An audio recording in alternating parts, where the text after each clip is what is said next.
Greetings, ladies and gentlemen. I today wanted to speak with you about monopolies and what I feel to be the myth about monopolies. And that myth is that they are just this stagnant, horrible thing that is completely inimical to society.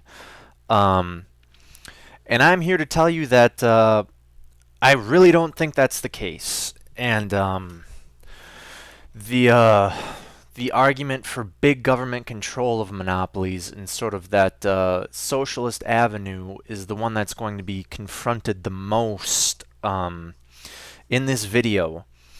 And just starting off, I just simply wanted to say that even the worst free market tyrant is looks like a saint compared to your worst government tyrant. For example, John D. Rockefeller could charge me too much for a can of oil. Joseph Stalin could kill my entire family for any frickin' reason he wanted. So, yeah, take your pick. But delving further into what I call the monopoly myth and sticking with John D. Rockefeller because he seems to be the number one person of choice for um, big government leaning economically big government leaning folks to use as their example of why we need government control. Okay, so I'll indulge you. I'll say we have John D. Rockefeller, and he's doing something called price dumping, which is regionally he will lower his prices in a region where a competitor is. So let's say you have Small Time Joe's Backyard Oil, and Small Time Joe he's approached by John D. Rockefeller and he says, "I want to buy you out." He says, "No way, get out of here." Rockefeller would do something that he called, well, Joe needs to get sick, as he called it. So what Rockefeller would do is, let's say that Joe was operating out of Portland, Oregon. So in Portland, Oregon, Standard Oil's prices would be extremely low, just for the short term. Just for the short term, just long enough for Joe to either say, "All right, I'm selling to you," or for him to go out of business. And through doing this, Rockefeller took over the entire country in terms of oil. Now, all of you, are probably boiling over with rage over this indignation. How dare he do that? Yada yada. And my response to this is, even now after he controls oil in America, what he's going to do with it is he's going to raise the price. He's going to do what monopolies do. You can only buy oil from me. I'm going to raise the price. You guys are screwed. Have fun, and go to hell. He'll say that to everyone as well. And everybody thinks that that is just so egregious and so awful. And I say, why? Why? And the reason I don't think that is so bad is because when the price of oil is that high, there's something called, the innovation market. The incentive for innovation suddenly became much greater. I I fully maintain that had Rockefeller been allowed to do his thing, that we would be much less dependent on oil. We would be far less dependent on foreign oil today because the cost of an alternative and the incentives to find that alternative just became huge because Rockefeller is he's being a frickin' dick. Um, so monopolies to me are the ultimate agent of long-term technological development and prosperity. And for those of you who are doubting, I mean, you can use household chemicals to turn grease into diesel fuel.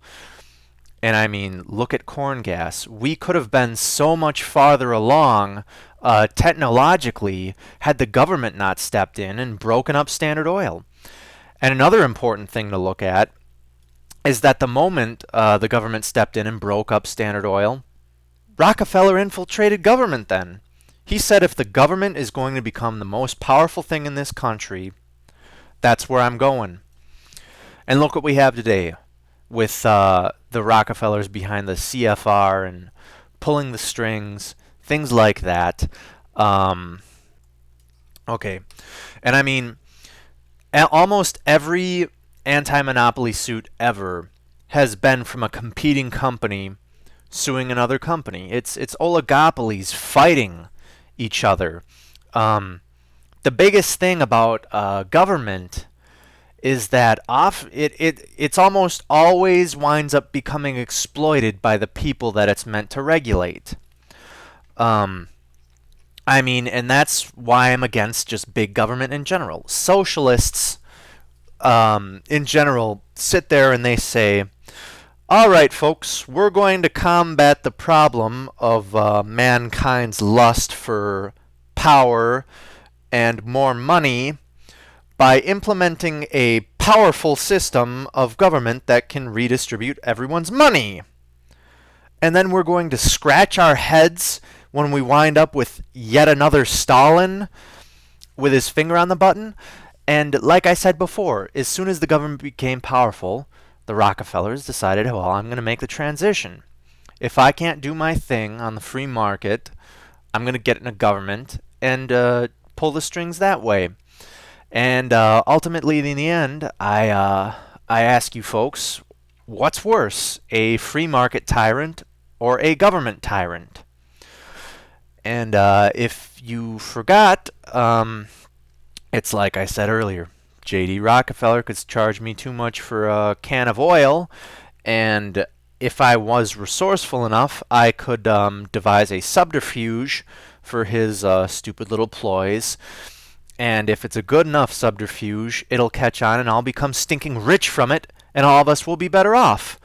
Or we can have the government tyrant like Stalin, who can just come and murder everyone I love in front of me, and then they can kill me too, because I'll probably want to die if that ever happens.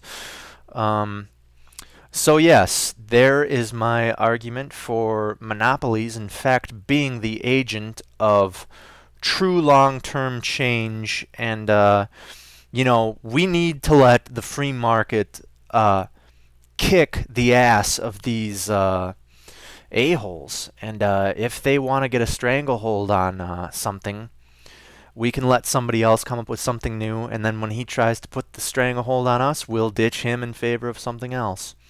And as long as the free market is intact, and he hasn't gotten a hold of government powers, which, God, I hate to think about if we could ever have a fusion of a corporate interest that can use the government to just suppress these new technologies. It would be just absolutely awful. But therein lies my point, ladies and gentlemen, which is that as long as the government is not powerful enough to become a hammer to be wielded against us, we will never have to worry about this, because the government is the one entity that is allowed to, through its laws, have physical powers upon us. A law should be thought about in simplest terms as words that have physical powers.